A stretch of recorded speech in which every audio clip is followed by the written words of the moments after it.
So, something's been bothering me for a while. Can you explain me? Can you explain memes to me? Dad, you can't just ask me to explain memes to Which you. meme? All memes. Ugh.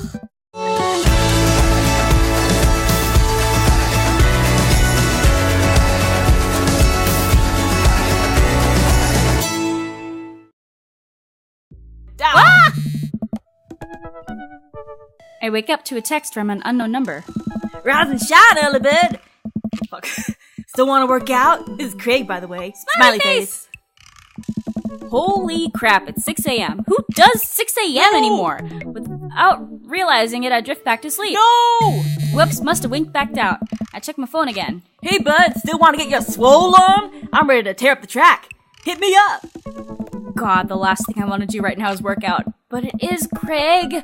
I do want to catch up. Go to the gym with Craig. Go to the gym with Craig. Hey, my man, I need a few minutes to wake up, but let's meet in 20. After a few seconds, another text comes in. Sure thing. Meet me at the gym. I stretch and my bones creak. I gotta stop falling asleep on the couch. I throw off my blankets and, hey, wait, I don't remember falling asleep with a blanket. Aww. Amanda must have tucked me in after I fell asleep. Bless that child. I reluctantly brush my teeth, throw on the only clothes I own that are even kind of gym appropriate, and head out. The neighborhood is quiet and serene this early in the morning. Birds chirp and the grass is still wet with dew. Surprisingly, the gym is pretty crowded. I spot Craig standing out front, stretching. Of course. He spots me and waves enthusiastically. Oh. Hey, bro. Good morning. Hey, good to see you, man. I'm definitely not as pumped as he is. Maybe I should have had some coffee before I left. You ready to kick some butt?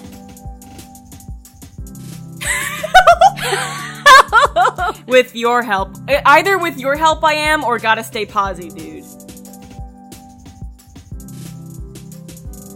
What are you feeling? With your help? You wanna try? Try it. I get the feeling this is gonna be less of me kicking butt and more of the gym kicking my butt. But I can handle it with you here. Aw, little hearts. Dude, bro! That means a lot, man! Hey. We head to the gym and I'm immediately intimidated. All these people look like they could break me in half. And it seems like Craig is friends with all of them. He high-fives and finger guns all the cool jocks in the room.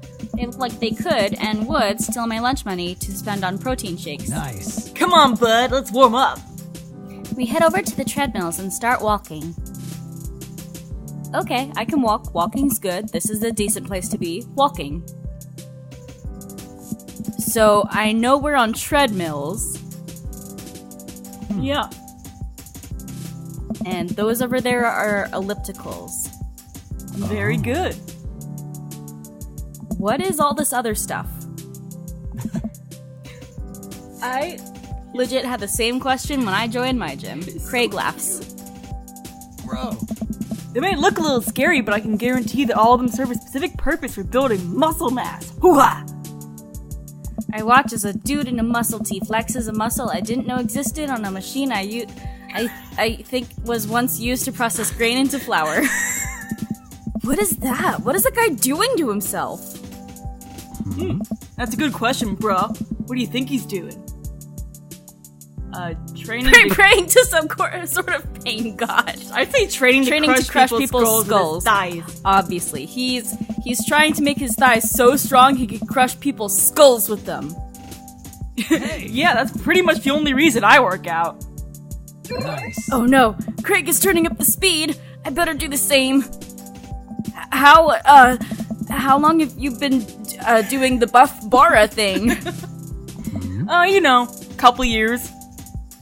And what do you do when you're not dadding or working or buffing? That's my secret, Cap. I'm always buffing. Or buffying. Oh, Fighting the vampires. shut the fuck up. Oh, I coach my twin softball team. That still counts as both dadding and buffing. Oh. I keep busy, but what do you do for fun? I check out my hot bod, that's what I do. What is it? I don't... I wish I knew who Jimmy Buffett was. I mean, I'll tell you right now, I don't think Craig knows who Jimmy Buffett is either. Probably not. Check out my hot body. I spend most of my time thinking I'm super cute in front of the mirror, admiring my Adonis-like figure that I've worked so hard to sculpt. Same. Oh. By that, I mean lay horizontally and watch bad TV. Nice. We're jogging now. Oh god, we're jogging now. I look over to Craig, who hasn't even broken a sweat. How is he doing this so effortlessly? I'm dying. I can feel my life force draining through every orifice of my body. Hey, remember when my fish died in college? No, I don't like this story. I do! Oh my god, is he really bumping up the speed again? I guess I'd better do it too. You don't have to follow the people who are not beginners. You can do beginner stuff. Oh, this is fast. This is very fast. Oh. And we were at that party, and you vowed to make me feel better. You told me to create a distraction, so of course I do a sick keg stand, and they got everyone cheering. Bro. And then I try to steal a fish from a fish tank at the party with my bare hands like a fucking idiot. And then you drop the fish and it's flopping and you panic. So you run up to me post-keg stand with a dying, dirty fish in your hands. And you scooped up off the ground and you're yelling at me that we have to leave now. So we're running out of a frat party with a fish and trying to give it mouth-to-mouth resuscitation, bro. And we get him home, we get him into a bowl of water, but the prognosis was grim, Dr. Clint. And the next day he's alive and well. They never did catch the great fish thieves of Grand Ridge U. And they never will. Oh, God. Oh, no. I shoot off the end of the treadmill and crash into the wall. Jesus, that hurts. Cradle me, Craig. Bro. Dude, bro, are you okay? Do you need me to cradle you in my superior dad arms? Craig offers me a hand and looks me over for injuries. I'm fantastic. I managed to stand up and rub my back. Doesn't hurt now, but I'm sure it will later. Oh, You don't man. have to push yourself like that. Always know your limits, bro. Well, I think I might have to call our gym adventure here. You sure? Yeah. Alright, well, here. I brought you this. Craig hands me a shaker bottle full of thick green liquid. Protein, bro. Sure, that sounds like the truth. I stare at it with what must be apparent distaste. It's a protein shake, bro. Dude, one time I saw someone come into a store and he had like a 5-pound You don't jar. have to yell. He has like a 5-pound jar of protein, like mixed in protein powder in his arm, just like carrying it. Uh-huh. It was the weirdest thing I'd ever seen. I didn't know people did that. Oh, thank you. He wants me to drink it. Oh boy, here goes. I take a small sip. It's actually delicious. Wow, this is really good. Dude. Good for you! I mean, I said like healthy. God damn, I meant good for you like you drank it. It's good for you like it's healthy. And good for you. It's my special recipe. I'm pretty proud of it. Hey. Let me know if you ever want to work out again. Maybe we can try running around the neighborhood if treadmills aren't your speed. No pun intended, bruh. Except we're dads. Pun intended. Good one. Well, I'm gonna go put some ice on this everything. I'll see you around. I don't know why, but when I get into Craig mode, I just feel like I need to yell. Bye. I leave the gym feeling ashamed. Aw, Craig used to order delivery from the pizza place across the street from our dorm. Same! And now he can run circles around me, literally. Man, I really gotta work on this dad bod. I just want Craig to take my arm and put it between his pecs and then just squeeze them into my arm bricks. I get home and lie on the couch. It hurts to move. Oh god, I'm so old. Oh no, I must have fallen asleep. What time is it? Oh shoot, it's 3:55. I'm supposed to be at Amanda's school in 5 minutes. Yikes. I frantically put on some clean clothes, apply a generous amount of deodorant, and run out the door. Only acceptable time and place for decaf coffee is never and in the trash. I arrive at Amanda's school and check in at the front desk. They give me a bright orange visitor sticker and send me on my way. I feel pretty haggard after not brushing my teeth or showering, but hopefully no one will notice. I check my watch and I'm relieved to see that I'm only 2 minutes late. Wait, was it room 103 or 108? I spot a youth standing at his locker and approach him for help. Excuse me, do you know where Mr. Vega's classroom is? Oh, my. That is... I think we can tell who he's related to. The youth turns around and looks me up and down with heavily lined eyes. Come on, kid, I'm late for a meeting. Mr. Who? Mr. Vega? I don't know. Have you tried the exit? Oh, you're so clever. Okay, wise guy, you gonna help me out or not? Fine, up those stairs and to the left. Can't miss him. I head up the stairs and walk around, unable to find Mr. Vega's class anywhere. After a couple minutes of searching, I head back downstairs. That punk youth sent me on a wild goose chase. I get back to where that low-rent driveway is standing. Shots fired! Holy shit! I hate to give him a piece of my mind when suddenly a head pops out of the classroom next to his locker. Oh. Lucian, don't you have a third period to get to? It's still me. Fine, Mr. Vega. Huh. Wow. Now I'm officially 10 minutes late. I glare at him as he walks away. We're not cool. You must be Clint. This period's almost over. Do you mind waiting in the back? Oh. Mr. Vega leads me in and I take a seat in one of the comically small students' desks in the back. I might get stuck in this. Oh. Alright, where were we? Now, who can tell me what the unreliability of the narrator in J.D. Salige's Catcher in the Rye? Yes, Colin?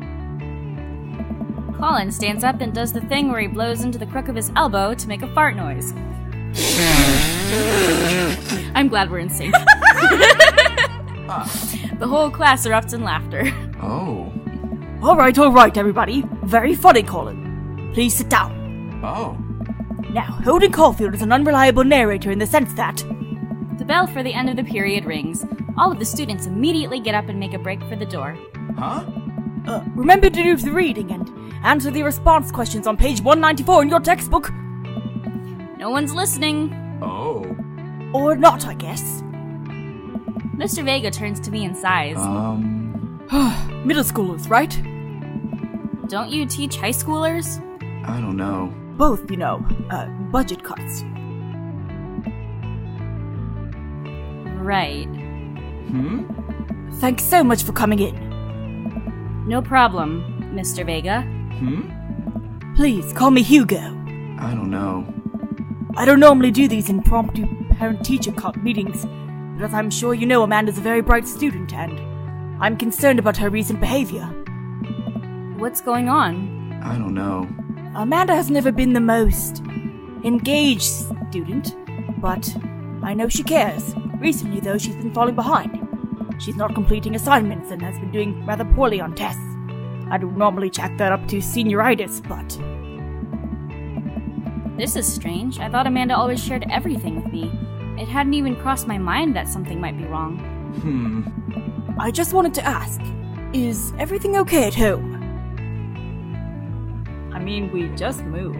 We did just move, that's true. Well, we just moved recently, but it was only to the other side of town, and Amanda was more excited about it than I was. Oh. See if you can talk to her about it. I know she values you a great deal and would appreciate your guidance. If she keeps heading down this road. I know how important art school is to her, and I would hate to see her miss out on scholarship money that she clearly deserves.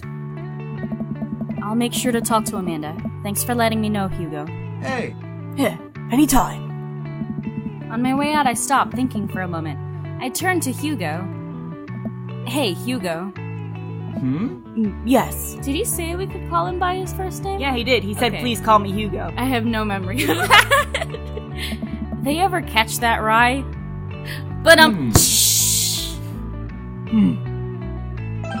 Yes, I liked that joke. I leave the classroom and make my way out of the school. I'm still a little bit in shock that Amanda was able to hide this so well from me. She's always been such a force for positivity in my life, especially after we lost her mother. Amanda must be done with classes for the day by now. I'm sure she'd appreciate a ride home, and maybe I can talk to her about what's going on. I pull up to the carpool and Amanda hops in the passenger seat. So, did you have fun gossiping about me? Mr. Vega and I actually just gossiped about our celebrity crushes. So, you talked about Mario Batali the whole time? It was a very productive meeting. I am pretty hungry. Can we grab some dinner? Sure thing. Mall. I think mall. Let's go to the mall. The mall. Explore the mall. Does that sound good to you? Huh? Yeah, sure. Why the mall? Geez, can't a dad take his daughter to the mall? Will you buy me things? I will buy you a thing. Sounds like a deal to me. Singular. We drive in silence for a short while. Amanda plays a game on her phone. I should say something. You know, sometimes when a kid gets older, they find that they have to keep things hidden from their parents, and that's okay, because sometimes that's what kids do, and that's okay. But also, sometimes it's good to have the parents' perspective, because, you know, maybe the parents have also dealt with similar situations. And maybe they're a little cooler than you give them credit for. Anyway, what I'm trying to say is that it's good to share. Love you! Have you been reading my tweets? You have a Twitter? What? Never mind. Look, sweetie, Mr. Vegas said you haven't been participating in class and that you're not turning things in. Oh, I'm fine, Pops. Senioritis and all that. I thought you liked Mr. Vegas' class. It's fine. He's fine. We pull up to a stoplight and I eye Amanda. She's still texting. Just, I want you to know that you can talk to me about anything. Uh-huh. I can tell whatever it is she doesn't want me to knowing about it. That's frustrating. I heard Emma R. is going to that fancy art school in California. That's exciting. Yep. Are you bummed that you guys aren't going to the same school? Yep. Amanda keeps texting. She stifles a laugh. What's so funny? I don't think you get it. Memes. Okay. Who you texting? Oh. Noah. Who's Noah? My friend. Does he go to your school? Yep. Do you like Noah? What? No! Dad! Ugh! I can't believe you would... Dad! I mean, jeez! Why would you... Gross! Sorry, just asking. Dad, he's just my friend. Guys and girls can be friends, he's my friend. Okay, but you're protesting quite a bit. Yeah, you're kind of making a point against the point you're trying to make. Okay. Jeez. This is going well. Well, good talk. Love you, kiddo. She leans forward and turns up the radio. I guess that conversation's over. To the mall, then. Never give up, never remember, whatever that means. Never remember. That's what it said. Also, that is a very interesting take on perspective. We arrive at the mall, big indoor shopping center with a couple different floors. It's kind of dead, but that doesn't stop a mall security guard from yelling at a group of loitering teens. Let's eat something disgusting for dinner. Hell yeah! Language, Missy. Heck yeah? Better. We approach the food court and evaluate our options. There's greasy restaurant after greasy restaurant. My heart burns just looking at the menus. No one looks happy to be here. No one is. What are you in the mood for? Bread dipped in sugar, bread with cheese on it, or do you want to inject some fat directly into your bloodstream? I extend my hand to her. Would you do me the honor of sharing some nachos? She takes my hand with a grin. That's nacho cheese. It would make me the happiest, cheesiest girl alive. We order a giant pile of chips and a naturally orange cheese from a very unenthusiastic and possibly stoned teenager. We take a seat at a rickety table and dig in. These are bad. These are very bad. But also strangely delicious? We have to eat through the pain. We enjoy the fluorescent cheesy goodness together until we're all out of nachos. I can't stand those orange cheesy nachos. I'm like, please look like real cheese. So, something's been bothering me for a while. Can you explain me? Can you explain memes to me? Dad, you can't just ask me to explain memes to Which you. meme? All memes. Dad, we're gonna be here for a while. Amanda sighs deeply and places her head in her hands. Ugh. Dad, it's complicated. See, memes are inside jokes shared by a bunch of people that get less funny the more people do it. So the problem is that by the time a meme gets to you, Dad, all us youths have already done the joke to death. Ugh. And what's worse is that movies and TV and video games will try to jump in on a meme train, but just based on how long it takes to make them, the meme will be long dead by the time it comes out, so it just dates it and isn't funny. Oh shit, what up? Ugh, Dad, please. I don't care what anyone says, that's a good meme. Anyway, changing the subject. Where to now? Wanna go to that goth store? What? You know, the one that's all black and tries to establish itself as anti-establishment, but despite being an exact representation of the establishment. This is getting too real. You can say Hot Topic, it's okay, honey. I don't know what store you're talking about.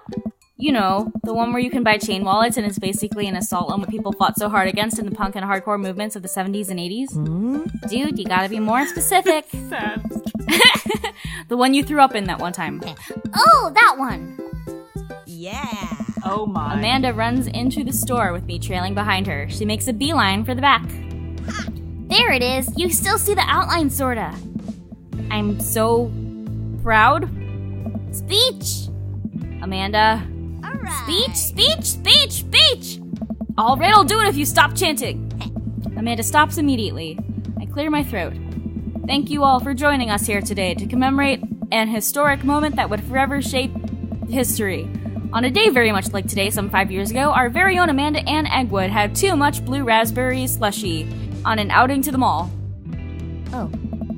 After begging her father to take her to Dead Goth and Beyond God fucking damn it. to buy rainbow suspenders, she proceeded to throw up all over a display of My Chemical Romance merchandise. Her loving father then had to pay for said merchandise, which to this day remains among our possessions. Thank you. Amanda is moved. She begins clapping. Slowly at first, and then faster and more vigorously. Several other patrons turn their heads. One of them also starts clapping. I bow my head. Oh hey, chain wallets! While Amanda busies herself looking at band t-shirts, I try to find something of interest to myself. Not much for a dad to look at in a Dead Goth and Beyond. That's where you're wrong. Maybe.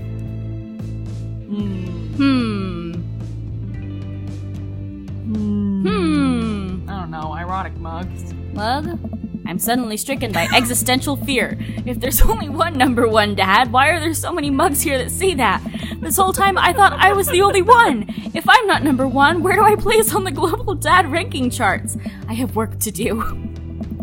Oh boy. Look, this is very important to me. I overhear a stifled argument over at the cash register. An older gentleman is carrying a garment and showing it to a bored-looking cashier with pink hair. I can see that. Don't know what to tell you, dude. I just work here. Listen, when I bought this online, the website said that the blouse was Victorian and expired. However, when I received it, it clearly held the trademark of Edwardian dressage. Do you want a coupon? I can give you a coupon. Will you leave if I give you a coupon? Is there a manager present? People have to know what they are buying. I am the manager. I see. Well, you seem I've outstayed my welcome. Good day, shopkeep. Your superiors will see a strongly worded letter by post. Yep, that's the words. Whatever, dude. Begone, thought. The man whirls around and storms out, his literal coattails trailing behind him. Can't tell if they are Victorian-inspired or Edwardian in nature. Amanda trops up to me with a t-shirt in her hand. Oh boy, here it comes. Oh no. Hey, Dad Sean 5000? Yes, I'll buy it for you. Wow, that was easy. Thanks. At least it's the only one this time. Amanda plops the shirt onto the counter and grins at the cashier. I love your hair. The cashier says nothing and rings Amanda up, radiating hatred. I hand her a 20. So what was that guy's deal? The cashier rolls her eyes so hard I'm worried she'll pull something. That's Damien. He's in here all the time. He's obsessed with Victorian fashion or whatever. She hands Amanda her bag, and it's clear the conversation's over. We make our way out of the store and head home to get some rest. Okay. Amanda and I sit on the couch trying to find something to watch over bowls of ice cream. Oh, cool. Long Haul Paranormal Ice Road Ghost Truckers is on. Your favorite, right? Oh, hell yes. They have to make it over the Canadian tundra before the ice road melts, but also they're hunting ghosts. Okay, this is perfect. Also, the trucks are haunted. That is amazing. I want this show to be real right now. This is an episode I've already seen, but it's one of the best. Callum and Flint Dogbone, the twin brother truck driving and ghost hunting duo, find themselves in the greatest peril yet. Oh no! The ghost done got control of the truck. I can't steer on them there damn ice roads. Let me use this EVP meter to try and communicate with the spirits. Flint, we're about to die. Ah, almost got it. If you listen carefully, it sounds like it's saying you're going to die. That's because we are about to die, you... This is art. The episode ends and Amanda excuses herself to go and start arguments on the internet. I stay up a little longer, curious about the exploits of Callum and Flint Dogbone after their disastrous ice road accident. Afterward, I crawl into bed and get a good night's sleep. It's gonna be